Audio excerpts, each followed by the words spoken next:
नमस्कार, मैं हूं आंचल सिंह। योगी सरकार ने जो मास्टर प्लान बनाया है उसके तहत आज बड़ी बैठक हुई है। उसमें फैसला लिया गया है कि जो चाइना से विमुख होकर कंपनियां आ रही हैं उनको किस तरीके से लुभाया जाए। तो इससे पहले भी योगी सरकार ने इस पर फैसला लिया था। अमेरिका के निवेशक से बात किया था जो अमेरिकी कंपनियां हैं, और साथ में जो सिद्धार्थ नाथ है उन्होंने भी यूरोपियन कंपनियों से बात की थी, जिसके बाद चाइना को मिर्ची लगी थी और उसकी बौखलाहट सामने आई थी। उनका कहना था कि भारत चाइना का विकल्प कभी नहीं हो सकता। तो योगी का जो मास्टर प्लान है उसी पर चाइना की बौखलाहट आई थी, और इसी विषय पर चर्चा के लिए हमारे साथ हैं इस मामले के जानकार पवन त्यागी जी। आपका बहुत बहुत स्वागत है हमारे चैनल पर।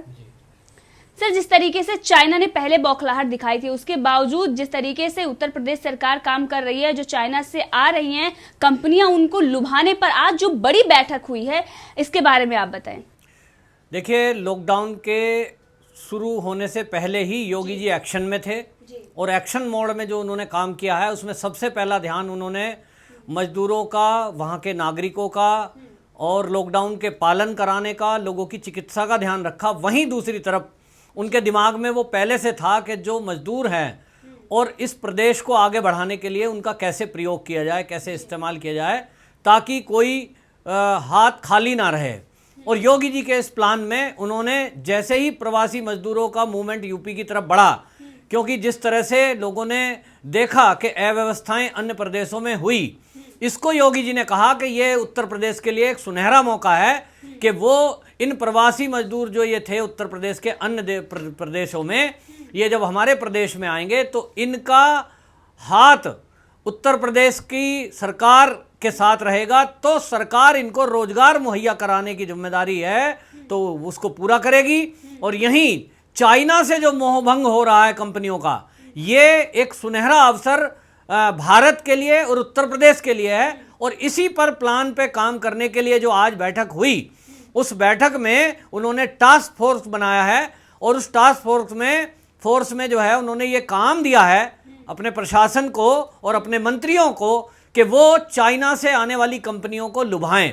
उसके लिए विशेष पैकेज की तैयारी हो, या उनको जगह प्रोवाइड कराने की हो, या नियम कायदे भी अगर परिवर्तन करने पड़ें उन कंपनियों के लिए। तो जैसा कि पिछले दिनों उन्होंने जो मजदूर नीति है, उस मजदूर नीति में, उद्योग नीति में भी कुछ परिवर्तन किए, जिसके कारण उनको सहजता होगी जो कंपनियां बाहर से छोड़ के आएंगी। तो पिछले दिनों जो सिद्धार्थ सिंह जी ने जो बैठक की थी, उसमें 74 देश के प्रतिनिधियों से उन्होंने, राजदूतों से बात की थी। उसमें इटली, बेल्जियम और डेनमार्क जैसे बड़े कंपनी वाले लोग थे। उसमें से एक जूते की जो कंपनी है बड़ी, वो तो आगरा में शिफ्ट होने का निर्णय भी हो गया है उनका।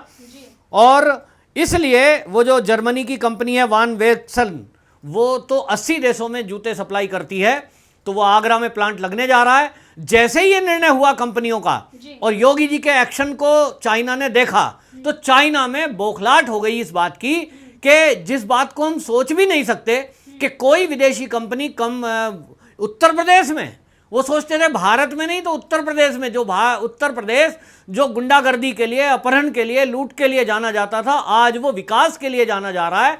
ये योगी जी की मेहनत है, योगी जी का प्रशासन है, और योगी जी जिस तरह से अपनी नीति बना करके उन उद्योगों के लिए चल रहे हैं जो विदेशों की कंपनियां चाइना से मोहभंग करके आएंगी, उनके लिए उन्होंने पूरे रास्ते खोल दिए हैं।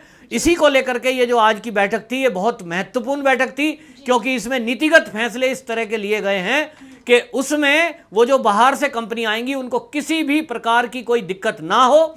जैसे कि आप जानते हैं कि बहुत कंपनी लगाने में सबसे पहली दिक्कत जमीन एक्वायर की आती है, फिर उसके बाद अन्य कई कानून आते हैं। तो आज उन्होंने अपने अपर मुख्य सचिव को भी शामिल किया इस बैठक में, अवस्थी जी को, और उनको निर्देश दिया कि वो किसी भी तरह की इस तरह के कंपनियों की जो दिक्कतें हैं, वो कोई भी कंपनी के आड़े ना आए, और उनको लुभाने के लिए आप कोई भी पैकेज देना पड़े, कोई सुविधा देनी पड़ेगी, ये आपको देनी है। क्योंकि आप देखिए कि जिस तरह से पूरे भारत में जो उत्तर प्रदेश के लोग अन्य स्थान पर जाकर कोई नौकरी, रोजगार, दिहाड़ी कर रहे थे, जैसा इस समय में देखने में आया है कोरोना के टाइम में, वो सारे मजदूर जब उत्तर प्रदेश की तरफ वापसी कर रहे हैं, लंबी लंबी लाइनों में खड़े हैं, ट्रेन में भी भीड़ है और उनको रिजर्वेशन नहीं मिल रहा है, तब भी वो कहते हैं नहीं, हमें उत्तर प्रदेश जाना है। जब उनसे पत्रकारों ने पूछा कि भाई अभी तो ज़्यादातर दिल्ली में भी काम शुरू हो गया है, काम लॉकडाउन कुछ फेस में खुल चुका है, तब आप उत्तर प्रदेश में क्यों जा रहे हो? तो उन मजदूरों का कहना है कि केवल भारत के अंदर उत्तर प्रदेश एक ऐसा प्रांत है जहां की सरकार मजदूरों के खाने पीने रहने तक की व्यवस्था का पूरा अच्छे से ख्याल रखे है। अन्य प्रदेश इस तीमारदारी में, इस ख्याल रखने में विफल हो गए।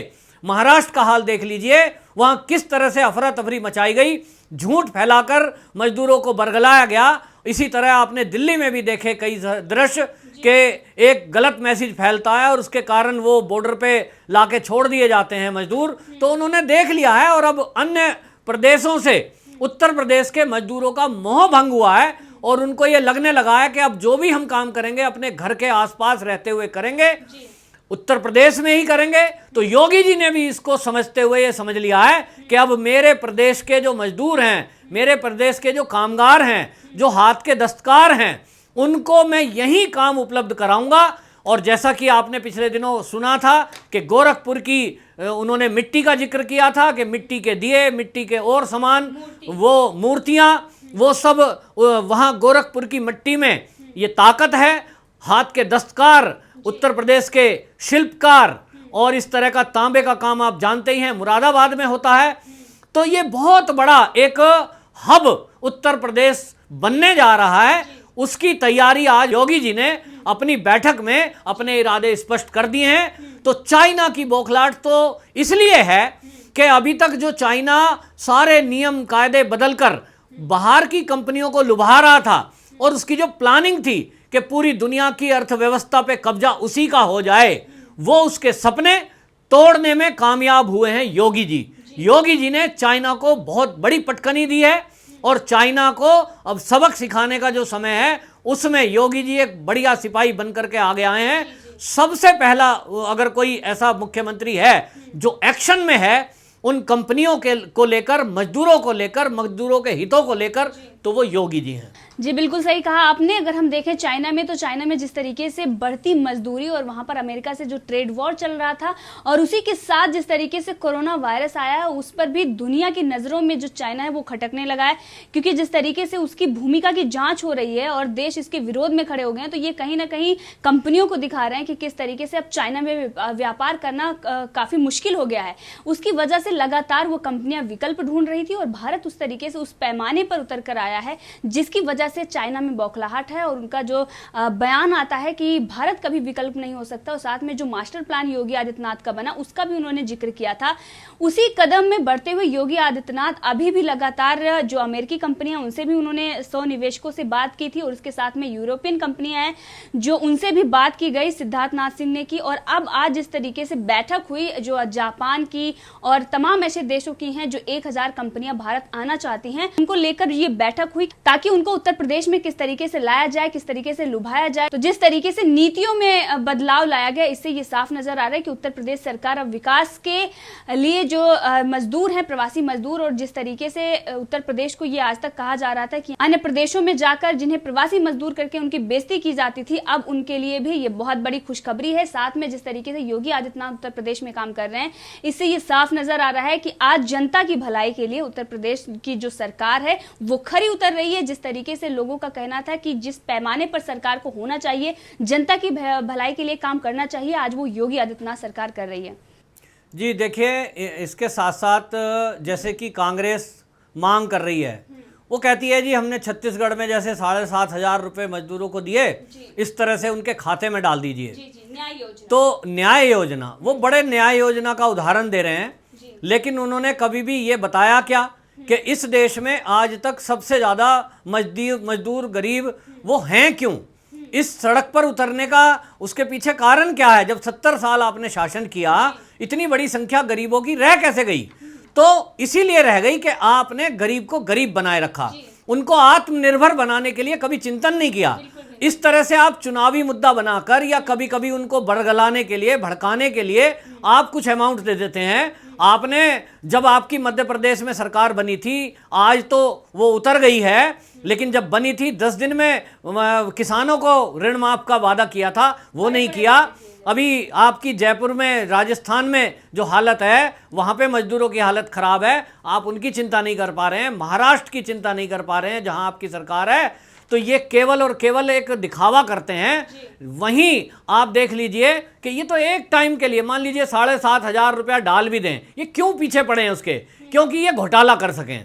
आप ये जहां भी इस तरह की योजनाएं चलती हैं, इनको केवल कांग्रेस को ये दिखाई देता है कि कहां से हमारा हित साधा जा सकता है। लेकिन योगी जी की जो योजना है वो दूरगामी योजना है। तो योगी जी की जो योजना है वो ये है कि वो जो ये मजदूर अन्य प्रदेशों को छोड़कर आए हैं, अपने घर वापसी आए हैं, इनको यहीं पर रोजगार उपलब्ध कराया जाए। और इसके लिए जो उत्तर प्रदेश में अभी वर्तमान में कंपनियां हैं, उससे कहीं ज़्यादा योगी जी का ध्यान चाइना से, चाइना का मोह भंग होकर चाइना छोड़कर आने वाली जो कंपनी हैं उनको लुभाने पर है। क्योंकि योगी जी की पूरी योजना, पूरी ताकत वो इस शक्ति को लगा रहे हैं कि जो विदेशी कंपनियां, मल्टीनेशनल कंपनियां हैं, वो अधिक से अधिक उत्तर प्रदेश में आएं। और जो मल्टीनेशनल कंपनियां हैं, असल में वो भी अभी तक क्यों नहीं आई थी यूपी में? क्योंकि यूपी में इस तरह का शासन प्रशासन नहीं था। अब योगी सरकार ने ये दिखाया है कि प्रशासन भी अच्छा है, बिजली व्यवस्था भी बढ़िया है, सड़कें भी अच्छी हैं। और ये मोदी जी और योगी जी का मिलकर के जो एक तालमेल चल रहा है, इसके चलते आप देखना कि बड़ी संख्या में मल्टीनेशनल कंपनियां अगले आने वाले कुछ ही दिनों में बड़ी संख्या में चाइना छोड़कर उत्तर प्रदेश में आएंगी। तो आज ये 5 बजे जो मीटिंग हुई, इसमें ये बड़ा फैसला लिया गया है कि किस तरीके से उन कंपनियों को लुभाया जाए। ये पूरी तरीके से जो कंपनियां आ रही हैं उनको रेड कारपेट बिछाया जा रहा है उनके लिए। साथ में ही जो चाइना है उसकी कमर तोड़ने की पूरी तैयारी कर ली है योगी आदित्यनाथ ने।